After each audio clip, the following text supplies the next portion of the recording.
Please, this way. Bad habit. Smoking?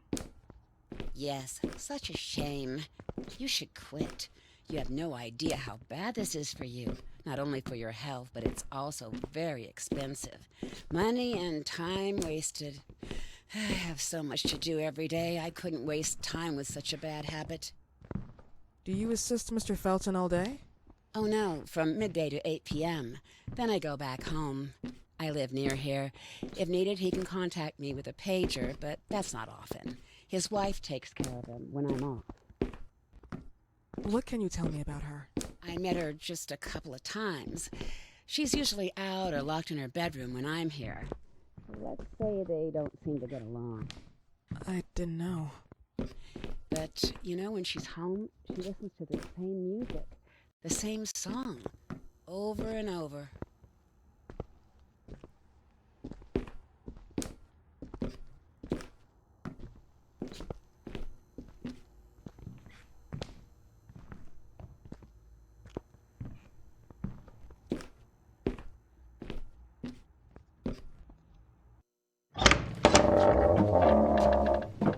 This way, please. Mr. Felton will be here in a few minutes. Okay.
Do you believe in God, miss? Well, it would be too easy, wouldn't it? I believe in people's willpower. Everything else is not God, but an aptitude or mankind's cruelty. This is the kind of fairy tale I prefer at my age. When you're worn out from an incurable disease, you start having some doubts. Why is there so much life in such small but lethal creatures?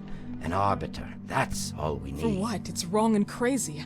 It's human nature. That same nature in which we are equals to those ants eating each other. But, pardon me, I forgot my manners. Please, sit down. Dr. Reed, I suppose? Sorry, Mr. Felton. Pleased to meet you. So you already met Gloria? Yes, she let me in. She's a great reference, extremely hardworking, but back to us. I don't recall seeing beautiful doctors like you at the Institute, Dr. Reed. I am flattered, Mr. Felton. I arrived at the Institute just a few months after you left. And you left because? Inadequacy of the sanitary treatments within the structure. That's right. And in a few words? In a few words, they didn't know how to treat my case, and they left me there to die. But it seems that other issues took over. I once or twice refused to go through exams. Mr. Felton, is there anything I can do for you? Oh, Gloria, yes. See if Dr. Reed needs anything. Oh, no. May I offer you a cup of tea or coffee?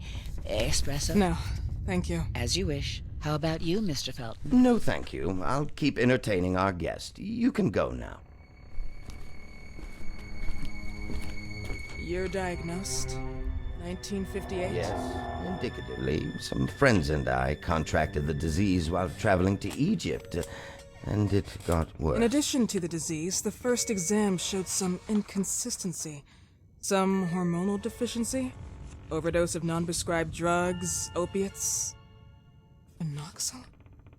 Wasn't it recalled in the mid-60s? Doctor, don't you think that nowadays there are ways to obtain drugs without any prescription? I believe so.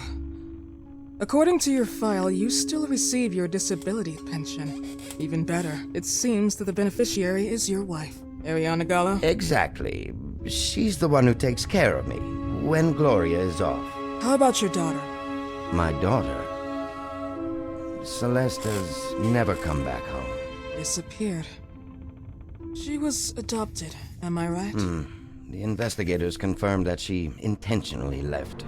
They never suspected a kidnapping since there was no ransom request. How about Weeman? Wasn't he a suspect?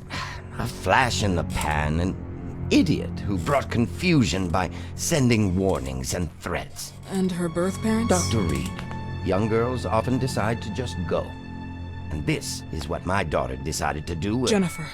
What did you say? At times, you'd call her Jennifer. No, my Mr. daughter... Felton, what has really happened to your daughter? I just told you. How about the off-the-record version? I am not sure where you're trying to go with this, but I won't tolerate... I don't have the strength for this now. I know you've been trying to forget her, but this picture might help you to. What is this? Where did you get this picture? Isn't she your daughter? Celeste, or as you called her? Jennifer? I asked you a question. Back of the picture says Jennifer. There is no Jennifer! You thought I was stupid, didn't you, Mr. Felton? Do you really think I'd come here without knowing what I'm talking about? Who are you, and why did you come here? Did you come to my home to threaten me with your condescending Threatening tone? you? So maybe I should ask your wife then. She's not home. Seems like she is. Mr. Felton, I just talked to the director of the Institute on the phone. They have never heard of Dr. Reed. She is not what she claims to be. Well, Miss Reed, if that is your real name, your time here has ended. Please, leave my property. Miss Gloria will escort you out. Please follow me. Mr. Felton, please, tell me what you did to your daughter! Good evening. Follow me.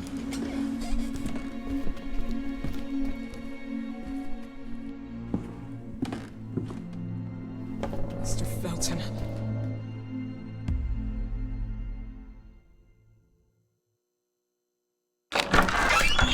You know the way. How do you even... How do I do what? How do you even sleep at night? You use people's lives regardless of the pain you cause. The Feltons have been through a lot. And they are good people. Gloria, a young girl disappeared. We all know the story, unfortunately. A burden that the Feltons will have to carry for the rest of their lives. Celeste just left them. If that was the case, there was a motivation behind it. And it threatened her life.